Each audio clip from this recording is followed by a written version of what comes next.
Hello guys, welcome to my YouTube channel. आज हम यह जानेंगे कि ईपीएफओ ने ईसीआर की प्रोसेस में एक बहुत ही बड़ा और इम्पोर्टेंट अपडेट किया हुआ है। जैसे ही आप अपने यूनिफाइड पोर्टल के ऊपर लॉगिन करोगे, एस्टैब्लिशमेंट लॉगिन करोगे, तो आपको इस तरह का एक वार्निंग दिखाई देगा जिसमें ईपीएफओ अपने नए ईसीआर के प्रोसेस के बारे में बता रहा है। पहले हम जिस तरह से ईसीआर बनाते थे उसमें ईपीएफओ ने काफ़ी इम्पोर्टेंट अपडेट किए हुए और काफ़ी की फीचर्स ऐड किए हुए हैं, जिसमें आप सप्लीमेंट्री चालान, रिवाइज चालान बना सकते हैं। और यह भी एक बड़ा इम्पोर्टेंट अपडेट दिया गया है कि आप जो भी एक बार चालान बना दोगे उसको आप वापस एडिट नहीं कर सकते हो। एक बार जो आपने चालान बना दिया वो बना दिया, उसके बाद अगर कुछ आपको चेंज करना है तो आप रिवाइज चालान के थ्रू ही कर पाओगे।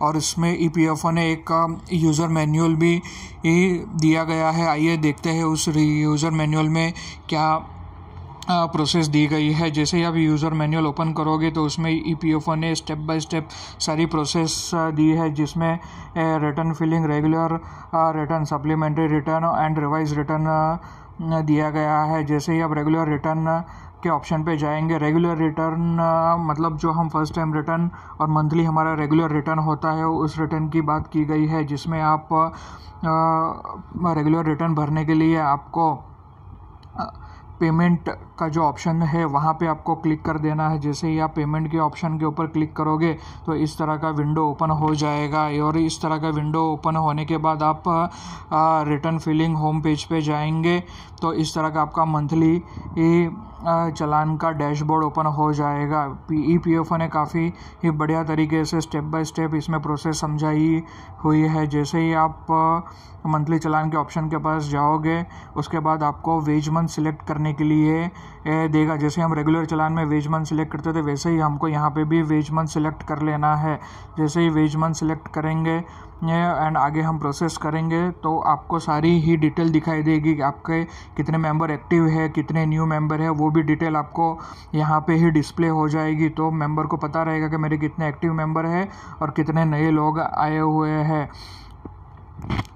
यहाँ पे ईपीएफओ ने हेल्प का भी ऑप्शन दिया गया है। यहाँ से आप कैसे ईसीआर बनाना है वो भी आप देख सकते हो। आपका ईसीआर कुछ इस तरह से दिखेगा, जो पुराने ईसीआर की तरह ही दिखता है। यहाँ पे हम जैसे रेगुलर चालान भरते थे वैसे ही हमको रेगुलर चालान में परसेंटेज, मंथ सब सिलेक्ट कर लेना है। देन जैसे ही आप चालान अपलोड करोगे तो आपको पूछा जाएगा कि आप चालान को अप्रूव करना चाहते हो कि रिजेक्ट करना चाहते हो। और आपका ईसीआर कुछ इस तरह से दिखाई देगा। इसमें कुछ एडिशनल इन्फॉर्मेशन दी गई और इसको काफ़ी शॉर्ट में किया गया है। ये हम प्रैक्टिकली जब इसको अपलोड करेंगे तब और डिटेल में इसको समझेंगे। अगर आप कोई मिस्टेक मिलती है तो आपको इसे रिजेक्ट कर देना है। याद रखें, एक बार आप इसको अप्रूव कर देंगे तो आप इसमें कोई भी चेंज नहीं कर पाओगे। इसमें कोई भी चेंज आपको करना है तो आपको एडिशनल और रिवाइज रिटर्न के थ्रू ही करना पड़ेगा। इसमें और एक बहुत ही बढ़िया अपडेट दिया गया है कि जो भी हमारा 7Q और 14B का इंटरेस्ट लगता है वो अब आप रेगुलर मंथ के साथ ही पे कर पाओगे। जब भी आप पीएफ का पेमेंट करने जाओगे तो आपको वहाँ पे इंटरेस्ट कैलकुलेट करके आ जाएगा, अगर आप 15 तारीख के बाद आपका पीएफ पेमेंट कर रहे हो। और एक ऑप्शन दिया गया है यहाँ पे पीएफ ने कि आप पार्ट पेमेंट भी कर सकते हो।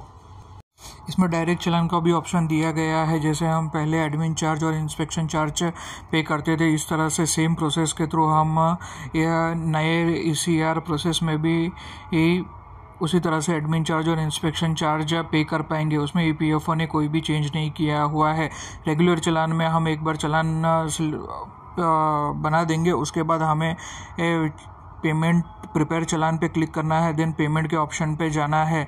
जैसे ही आप पेमेंट के ऑप्शन पे जाओगे आपको बैंक सिलेक्ट करना है एंड बैंक सिलेक्ट करने के बाद आपको अपने इंटरनेट बैंकिंग से पेमेंट कर देना है।